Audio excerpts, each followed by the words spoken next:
to have both of you here with us today. The session is actually much awaited. We've already posted some of the keywords of the questions on the big screen, and later on, you can just click the word you're interested in to talk about. Now the stage is yours.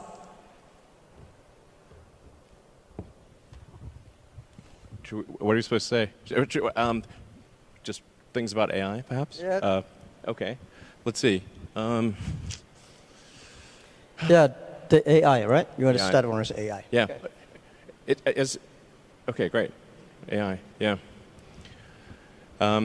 Actually, I'm told that does AI mean love? There's like a name AI. It sort of sounds a bit like love. Yeah, AI. I hate the word AI called artificial intelligence. I call it Alibaba intelligence. Yeah. Might end up being true. You never know. I think generally people underestimate the capability of AI. They sort of think like it's a smart human, but it's really much. It's going to be much more than that. It'll be much smarter than the smartest human. I mean, it'll be like, you know, can a chimpanzee really understand humans? Not really, you know. We just seem like strange aliens.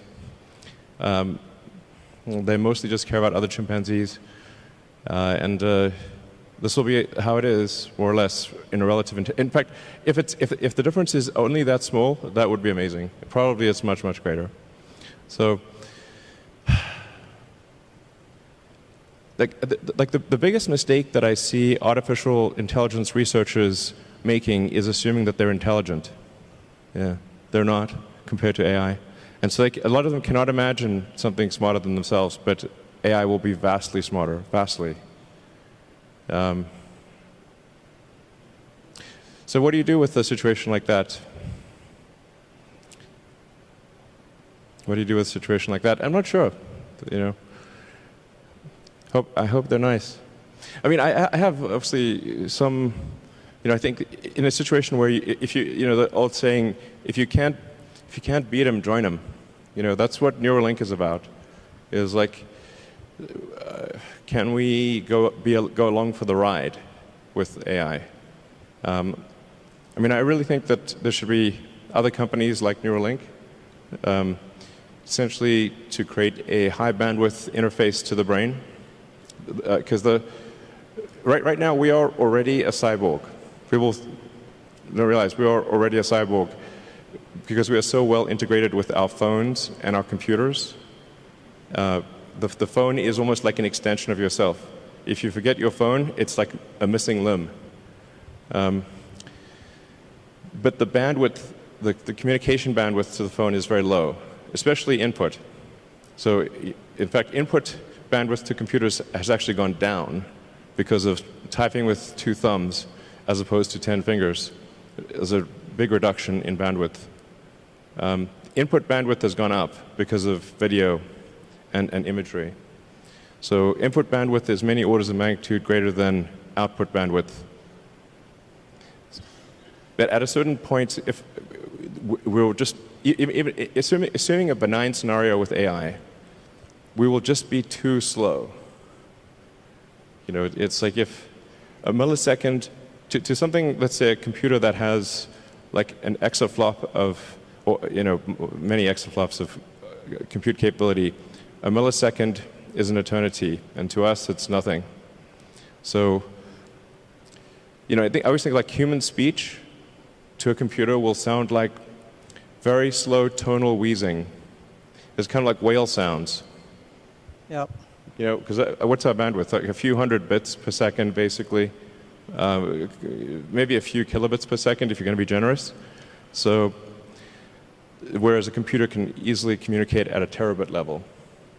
So, the computer will just get impatient, if nothing else. It would be like talking to a tree. That's humans. Yeah. Anyway, on that great note, barely getting any information out, basically, with speech. Yeah, I'm always amazed by what your vision about the technology. I'm not a tech guy. I think more about life. I think AI is going to open a new chapter of the society, of the world, that people try to understand ourselves better rather than the outside world. And it's so difficult to predict the future.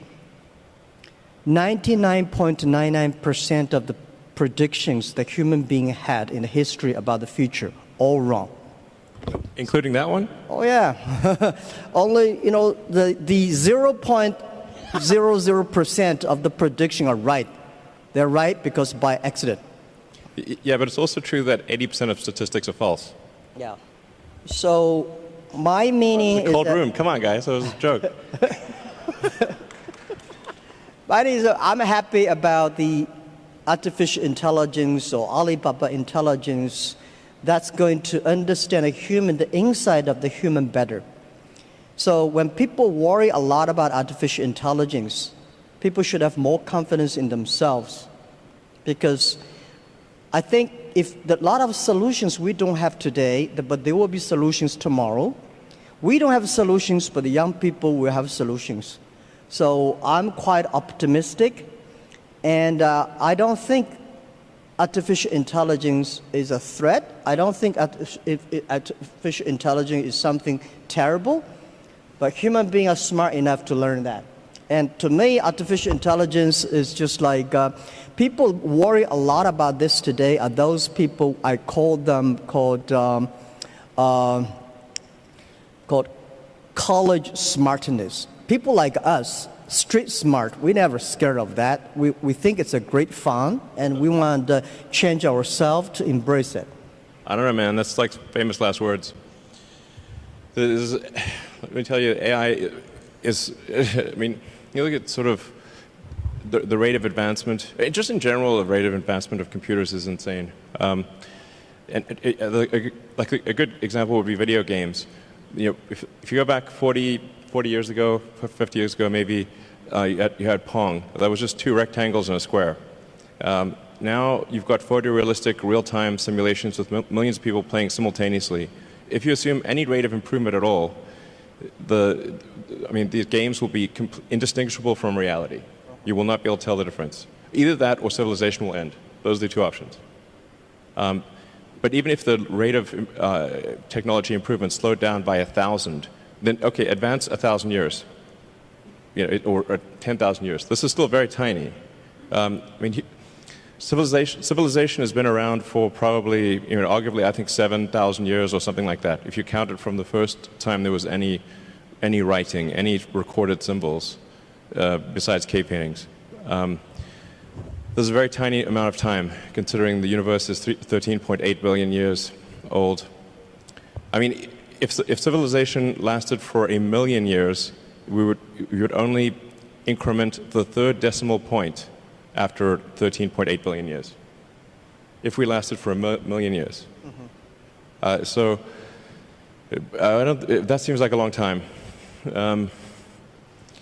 Given that we've only been around for 7,000 years, it's been kind of a roller coaster on the civilization front.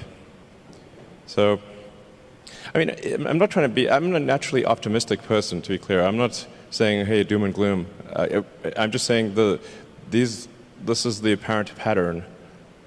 The rate of change of technology is incredibly fast. It is outpacing our ability to understand it. Well, I'm not sure, is that good or bad? I don't know. I mean, it seemed to me some time ago that you could sort of think of humanity as a biological bootloader for digital superintelligence. For those who know what a bootloader is, a very tiny piece of code without which the computer cannot start. But it's sort of like the minimal bit of code necessary for a computer to start. Like, you couldn't evolve silicon circuits. There needed to be a biology to get there. Good. Yeah. Well, let's talk about something fun. I admire that you want to go on the Mars. Shall we go to the Mars? Yeah. Yeah, so what will the life look like on Mars? Are you both moving? What do you think about that? Actually, I'm not interested in Mars. I just came back from there, so I'm more interested on the Earth, the things, what's going on happening here. So why you're so curious about the Mars? Well, I think the thing about Mars is that I think it's important for us to take the set of actions that are most likely to continue consciousness into the future. What increases the probability of consciousness of continuing into the future? I think we should not take it for granted that consciousness will continue because we have not encountered any aliens. Where are the aliens? This is the Fermi paradox. This is one of the most important questions. How come we've not found any aliens? There's people out there who think we've found aliens. Trust me, I would know. We have not. Okay. People ask me, you've been to Area 51. Okay, please. SpaceX actually has Area 59. It's even better, 8 better than 51. So, among the set of actions we can take that are likely to increase the scope and scale of consciousness such that we are better able to understand the nature of the universe, one of those actions is to become a multi-planet species or ensure that life is multiplanetary. Not because I think something that, it's not from the standpoint of it just being an escape hatch or because I think that Earth is doomed, but there's a certain probability that is irreducible that something may happen to Earth. Despite our best intentions, despite everything we try to do, there's a probability at a certain point that some either external force or some internal unforced error causes civilization to be destroyed, or sufficiently impaired such that it can no longer extend to another planet. It's hard to say. Let me put it another way. This is the first time in the 4.5 billion year history of Earth that it's been possible to extend life beyond Earth. Before this, it was not possible. How long will this window be open?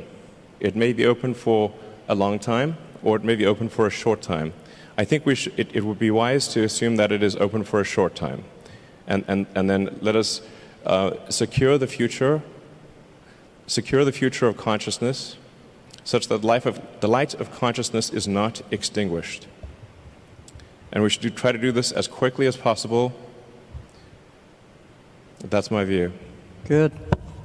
It's so difficult to secure the future of the Earth, but we can secure the future of next 100 years. I'm not the person that I admire your courage for explore the Mars, but I admire a lot of people spend efforts on improving the Earth. It's great to send 1 million people to the Mars, but we have to care about the 7.4 billion people on the Earth. How can we make the world more sustainable? And I'm not that fan of the Mars because I think it's easy to go to the Mars. When you go on the top of the hills of the building, just one step you go to Mars, but you will never be able to come back. Yeah, so that's my view. That's not how it works, though. And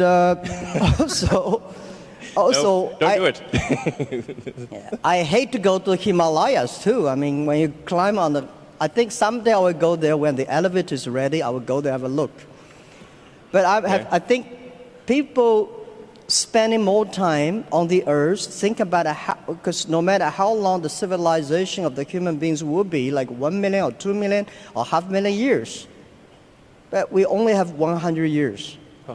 So we cannot solve all the problems for future, but we have to be responsible for the future, but we should care more about how we can enjoy better. My view is that by the artificial intelligence or AI, when human beings understand ourselves better, then we can improve the world better. Last 200 years, human beings tried to understand the other side of the world better, understand the other people better. But I think what I feel excited about AI is that AI is to understand people, the inside of the human beings. The Earth, I heard you're going to dig a tunnel deep in the Earth, which is amazing. I think, anyhow, every time when I read the news about you are interested in the outside space, I look at you with great respect. We need heroes like you, but we need more heroes like us, working hard on the Earth, improving things every day. That's what I want. Sure. I mean, to be clear, I'm very pro-Earth. Yeah. Great. That sounds great. To be clear, I'm very pro-Earth. When I say, us becoming a multi-planet species or making life extending life beyond Earth, expanding the scope and scale of consciousness, from a resource standpoint, I'm talking about less than 1% of Earth's resources should be dedicated to making life multiplanetary or making consciousness multiplanetary. So, I think it should be like somewhere in between how much we spend on lipstick and how much we spend on healthcare. Like, things like for the preservation of consciousness, we should spend maybe slightly more than we spend on cosmetics. That's my, and I'm pro-cosmetics. I like it. They're great. But there's probably worth spending, I don't know, somewhere like at least 0.5% of Earth's GDP on extending life to be multiplanetary. Maybe 1%, I'd say, seems like a good use of resources. But then we have like 2 orders of magnitude more resources spent on Earth. So it's not like it's, somehow going to fundamentally impair Earth. If like I said, just 1% of Earth resources on that order should be enough to make life multiplanetary. It seems like a wise investment for the future. And obviously I spend a lot of my time on sustainable energy with Tesla, with electric cars and solar and batteries and that kind of thing. And I'm really excited to be here in Shanghai for the Shanghai Gigafactory, which is, I think the Tesla China team has done an amazing job, really mind-blowing. Like, I'm just astounded by how good the job is and how much progress has been made. And I think it's a good story for the world, and to say, like, look how much progress you can make in China. This is extremely impressive. My hat is off. You guys rock. So I've never seen anything built so fast in my life before, to be totally frank. I've seen some crazy things. So, I think it's like, I really think China is the future. That's very impressive. And there's also some great progress on entrepreneurial rocket companies in China as well. I believe 2 have made orbit, and it's very difficult, very hard to make orbit. Achieving orbit, I have great respect. This is very hard. You want to pick up another topic? Sure. Yeah. Jobs? Should I pick it? Jobs. Jobs or life? Jobs. Sure, anything, sure. Okay. So what new jobs will be created because of AI, or has the change already started?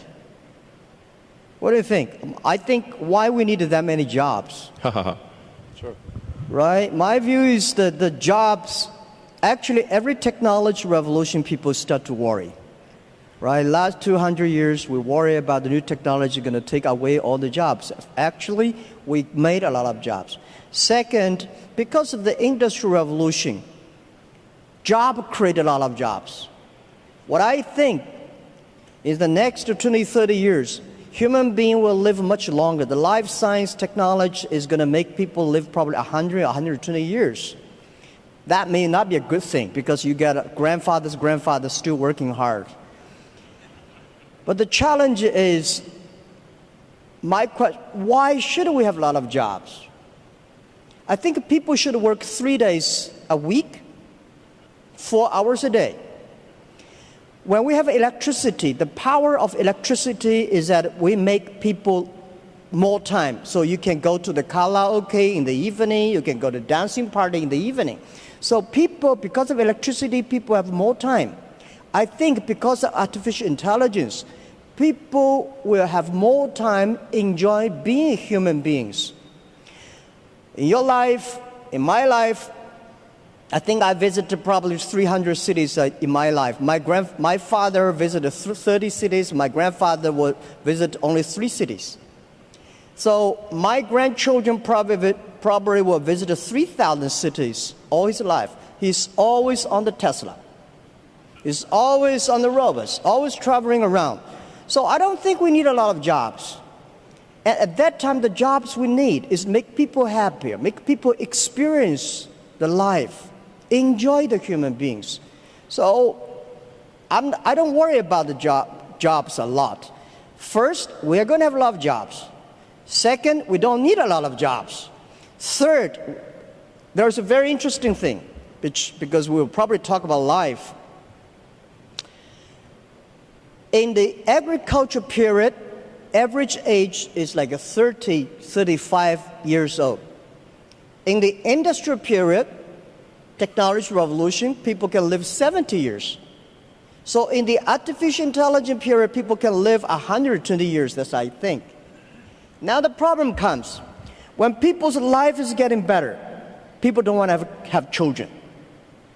When your grandfather is there, you don't want to have children. At that time, we are going to have a lot of jobs with nobody want to do it. So we need artificial intelligence, the robots to take care of the old guys. For sure, you will not be happy, or you were happy, because when your grandfather said, oh, I need to work tomorrow, then that's a disaster. So I think we cannot predict the future, but we should be ready that we are going to enter into the area that everybody can live 120 years. And we have more new problems that come up. So that's my view about jobs. Don't worry about it. We will have jobs. Yeah. I think that, over time, AI will make jobs kind of pointless.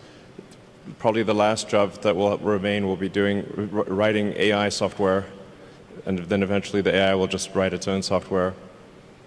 So, I don't know, I suppose I would recommend studying engineering, physics, that kind of thing, or working on something where people just want to interact with other people.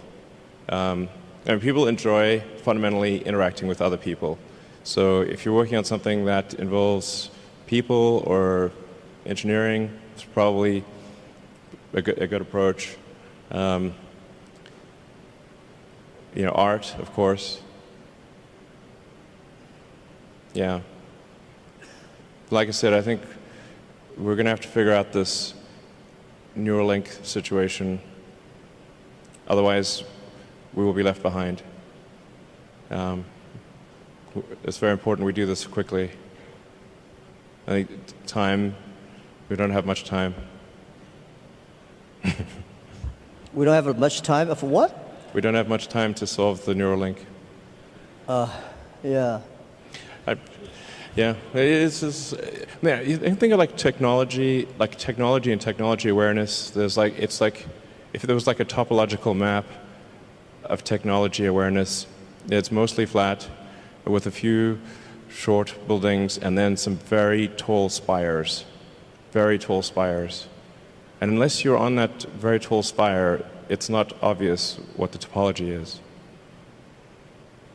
Yeah. I never worry about the things that I cannot solve. I let other people to solve it. Sure. If nobody can solve it, just let it be. That's my life. Oh, let's talk about education. I'm quite interested about education. Can we? Yeah. So what knowledge or skills will be useful to master the future? Do you have any advice for young professionals who want to pursue a career in AI? Young professionals. I don't think we will have professionals on AI in the future. Well, I worry a lot about, people worry about jobs, but I worry about education. All the education systems, the things we teach our kids, the way we teach our kids are mainly designed for the industrial period. And I'm sure the machine will be much cleverer than human beings in the future. How can human beings do better? Human beings should be smarter. Human beings should be wiser. So how can we be human beings to be wiser or smarter? I think that we should change the way of education, change the things, because in the past we focused a lot about, remember things. Computer can remember better than you are. We want to calculate faster, computer can calculate much faster. We want to run faster, computer can run much faster than you are. So human beings should have confidence by being more creative, more constructive.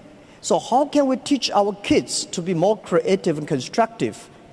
And I think this is the key of the education. And I want spending more time on training kids on arts, on painting, on singing, on dancing. You know, on these are the creative things that make people live like humans. Don't worry about the machines. For sure, we should understand one thing, that man can never make another man.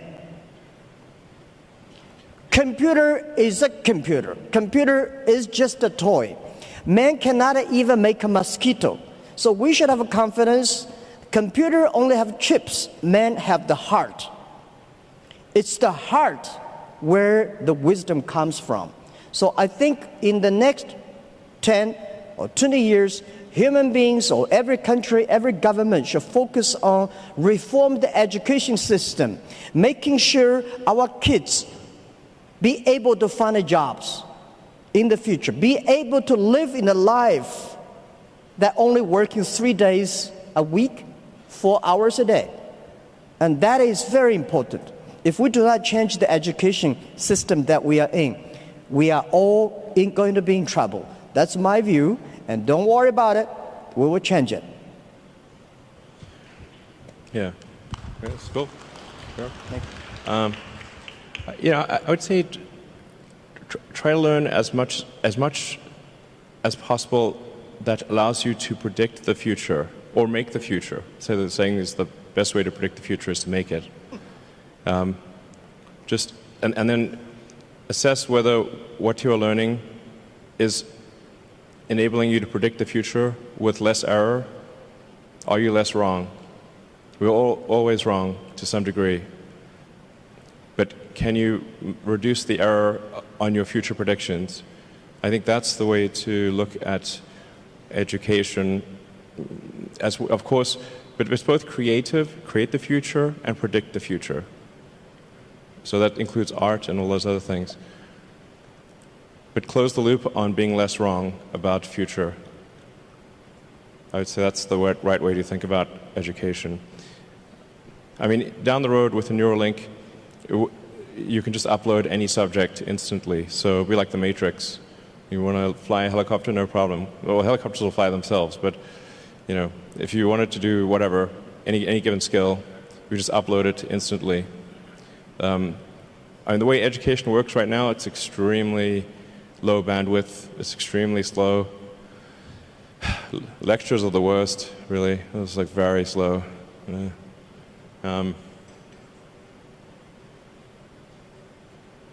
Yeah, just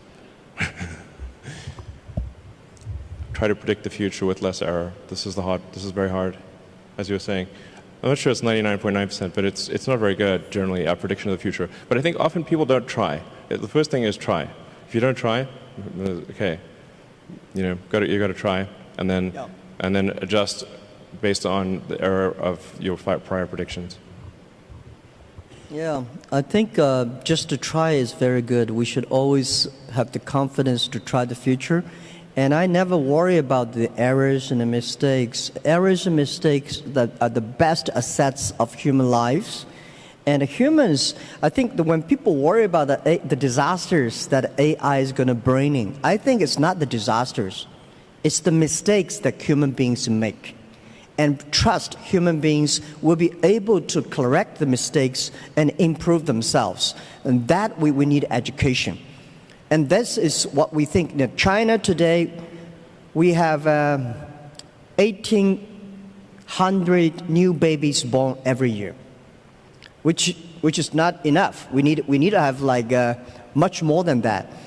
But I think the best resources of the human beings on the or the best resources on the earth are not the coals, not the oil, not the electricity. It's the human brains. How can we make the human brains more creative, constructive? How can we making sure that the machines are always the toys and tools of humans rather than the control? So I never in my life And especially last 2 years when people talk about AI, say human being will be controlled by machines, I never think about that. I think it's impossible, right? It's impossible because human beings, they are different. Machines are invented by human beings. And according to the science, right, humans can never create another animal that is smarter than humans. Especially when you have so many smart people, it's impossible to make another smart people. I very much disagree with that. Okay. Yeah. That's good. Yeah. The first thing we should assume is that we are very dumb, and we can definitely make things smarter than ourselves. I mean, they didn't used to be humans, right? So our early civilization was very primitive. We didn't have any technology really. We're just like running around, trying to not get eaten or just trying to survive a winter. Now we have like heating and we grow food. This is all new stuff. So, things have obviously gotten way more smarter than the past, way smarter. So that's going to continue. We are not the last step in evolution. So the most important thing, like I said, the most important mistake I see smart people making is assuming that they're smart. They're not. Yeah. So give me an example, what the animals or things that a human being made that is smarter than human beings? Well, computers actually are already much smarter than people on so many dimensions. We just keep moving the goalposts. So we used to think, like, for example, being good at chess was an example of a smart human. And then Kasparov was crushed by Deep Blue in '97. That was a long time ago. 22 years. I mean, right now your cell phone could crush the world champion at chess, literally. Go used to be thought of as something that humans were better at than computers. Then Lee Sedol was beaten 4-1 by AlphaZero. Then a new version of AlphaZero, I should say AlphaGo. AlphaGo beat Lee Sedol 4-1. Then there's AlphaZero. AlphaZero crushed AlphaGo 100-0. Now it's just pointless because it just keeps playing itself. Humans are trying to play a computer Go is like trying to fight Zeus. It's not going to work. Hopeless. We are hopelessly inadequate. In terms of rendering, basically, there's just a smaller and smaller corner of intellectual pursuits that humans are better than computers, and that every year it gets smaller and smaller, and soon we will be far, far surpassed in every single way, guaranteed. 100%. Or civilization will end. Those are the two possibilities. Okay. Yeah, my view is that computer may be clever, but human beings are much smarter. Yeah, definitely not. Clever is very academic, is knowledge-driven. Smarter is experience-driven. Computer is smart, is clever, but it's human being. We invented a computer. I never see a computer invented a human being. This is my first point. Second point is that about a Go play chess.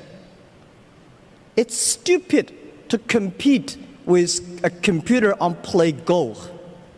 Just like 100 years ago, when human beings created cars, so human beings said, I can run faster than a car. It's impossible. It's only stupid people to compete with a car who run faster. Go is designed for human to play with human, right? The chess is designed for human to human. Why should a human to fight against a computer? So I never ever play chess or Go with computer. I'll be happy to see two computers fight each other. I'm not interested in play Go with chess. So I told those guys, they are very sad. So, computer will be smarter than human beings because computer can play chess better. I think you are stupid to compete with that. Don't do that. So we always do things we are good at. Sure. Okay. Well, what would be an example of something that humans are better than a computer at, and then let's see if that happens. Well, computer is only one of the clever tools that human created. And computers are clever, but there will be more tools that human beings will create, much clever than computers. That's my view. Yeah. Okay, well, let me tell you, like, my view on AI is essentially you can view the advancement of AI as solving things with increasing degrees of freedom. So the thing with the most degrees of freedom is reality. But AI has steadily advanced, solving things that have more and more degrees of freedom. So obviously something like checkers was very easy to solve. That we could solve with classical software, classical computing, not really all that challenging. And in fact, there is a complete solution for checkers, meaning it is literally impossible. Every version of checkers is known. And then there's chess, which also it had many more degrees of freedom than checkers, many orders of magnitude more than checkers, but still really, I would say, a low order of magnitude, low degree of freedom game. Then there's Go, which had many orders of magnitude more degrees of freedom than chess.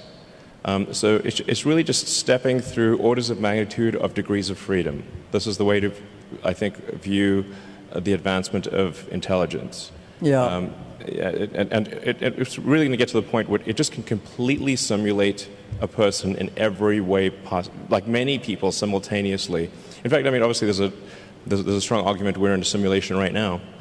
It sort of reminds me of that joke of, like, you know, if life was a video game, what would be the review? And it's like, well, the graphics are incredible. The plot is confusing. The respawn takes a long time. You know, that's a video game. That's life. I mean, if life was a video game, respawn takes 20 years to spawn a human being and have them be fully conscious. I'm worried about the birth rate, which you alluded to earlier. Contrary to, like, most people think we have like too many people on the planet, but actually this is an outdated view. This is assuming that AI is fine, assuming that there's a benevolent future with AI. I think that the biggest problem the world will face in 20 years is population collapse. Collapse. I agree. I want to emphasize this. The biggest issue in 20 years will be population collapse. Not explosion, collapse. It's very easy to see what the world will look like in 20 years because humans have a 20-year boot sequence. So like you say, okay, well, who was born last year? Okay, now you know what the world looked like in 20 years. It's that easy. I absolutely agree with that. The population problem is going to be facing huge challenge. 1.4 billion people in China sounds a lot, but I think next 20 years we'll see this thing will bring big trouble to China, and the population decreasing of the speed of population decreasing is going to speed up. Yeah. And you call it collapse. I agree with accelerating that. Collapse. Accelerating collapse. And then the common rebuttal is like, well, what about immigration? Like, from where? You know? Yeah, you want to go to space, you know, the Mars will immigrate. Yeah, Mars needs people here, too. probably. Like, Mars needs people. Yeah, Mars needs people. You know, there's 0 people there right now. So right now it's a machine planet. There's only some robots there. This is something that we should pay special attention. That's why the 18 million new babies born in China, which was less than only 1% or something, we should spend more time create these people and treat life better. But also, I think about the AI. There's another thing which, Elon, in our company, AI, we call it Alibaba Intelligence, because we think when things with order, with things with logic, machine can always do better. AI can do better. But if things without order, without logic, human being can do better. For example, when you love somebody, there's no reason normally. I just love him or just love her. I have no reason. But when I hate somebody, when I want to do bad things on somebody, there's a logic. And when there's a logic, AI can do better. What we do on our end financing, we teach machine all the bad things that bad guys want to do. Machine can learn quickly and arrest all the bad guys immediately. But when you want to do good things, not necessarily. AI means love. That's absolutely right.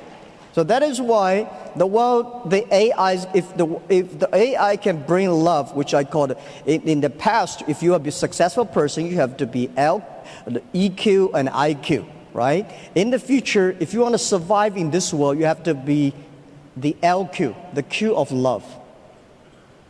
That's important too. Otherwise, you cannot survive in artificial intelligence time. Well, I agree with love is the answer. There's many songs about that. You want to pick up the final one?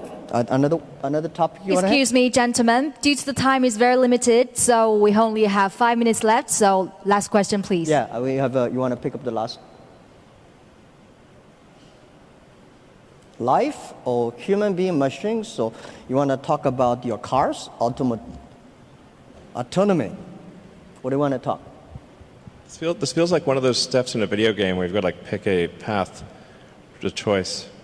I choose life. Okay, life. So how much longer do you think people can live with the help of AI? Can AI help with environment sustainability? Can you?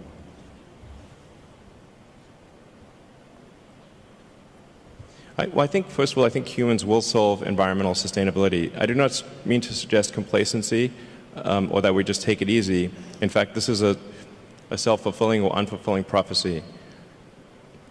We must take immediate and dramatic action, and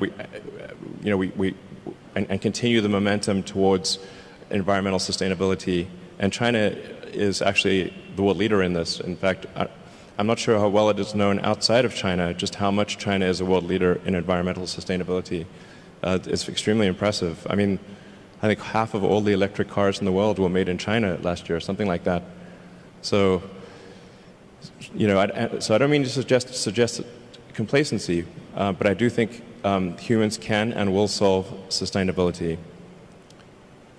If we can do the neural lace, then I think, or the neural link, essentially, the age will not matter that much. You can simply save your state and restore your state, like a saved game, essentially, something very close to that.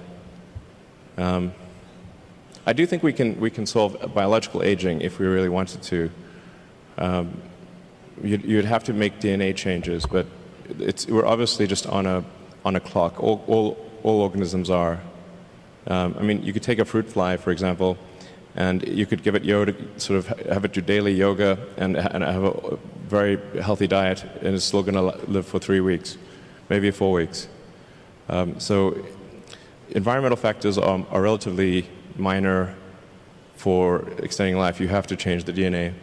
And so the question is, like, will people be okay with changing the DNA? That's the thing about extending life, and probably people are a little bit reticent about that, but that's essentially the thing that needs to occur to extend life. You've got to stop the DNA clock somehow. I don't know if we should work on this or not. I think, frankly, it's probably a good thing that we do eventually die. There's a saying, like in physics, like even physicists, which are generally quite objective, is like the saying, like, old physicists don't change their mind; they just die. So maybe it's good to have this life cycle. Yeah. Yeah. Well, I think AI can definitely help the environment sustainability. And when human beings know themselves better, human beings will be smarter and will be wiser. The difference between clever people and smart people, or wise people. Smart people knows what he wants and how he can get it. Wise people know what he doesn't want. So when human beings using artificial intelligence, they will understand themselves better. And I think there will be millions of ways people will live in a healthy earth and protect the healthy earth. The reason why I want to stay in this earth, I want to work on this earth, I want to do anything I can to help this earth to better. Because even go to the space is great, but if we can spend resources just to focus on helping pick up the garbage from the oceans, that thing is more difficult than to go to the Mars. But artificial intelligence can help us achieving that and solve the problems. And the second, a human being can live better, can live longer. But what we need is not only live longer, we want to live healthier. How can we live healthier? Is to understand us better. Most of the disease are caused by our behavior. So I think I'm 100% sure people will live longer. People will live healthier, but may not necessarily live happier. If you want to be happier, human beings should focus on the value, the vision, and the mission, and always have the dreams. And I don't want people love the technology and put them dreams on the technology. I think technology should be with dreams. It's not technology change the world. It's the dreams behind the technology that change the world. So my hope is that anything we can do is to improve this world, to helping 7.4 billion people live better and live healthier. And this is all about our world. And I think we will be working very happily because I love your product, Tesla. Making world cleaner and no noise and such great technology. I'm happy you have the factory in China. And I think we need to do more things to improve this earth, improve this world, and make sure that people are happier and people care about the family, people care about the health. That's all we should do. And trust us. Trust the human beings and trust young people. Let's take responsibility for today, but let's not take away all the solutions for tomorrow. It's great human beings make mistakes. It's great human beings learn from mistakes. It's great to die. Haha, that's probably true. Thank you. Yeah, you cannot live long. I just yeah. Thank you. Fight for the light of consciousness. Thank you, Elon. Nice talking to you. Thank you. Thank you so much for this very inspiring and futuristic, very informative dialogue. It seems it's the typical dialogue between the Earth and the Mars. But no matter which planet we're going to live in, time and life still go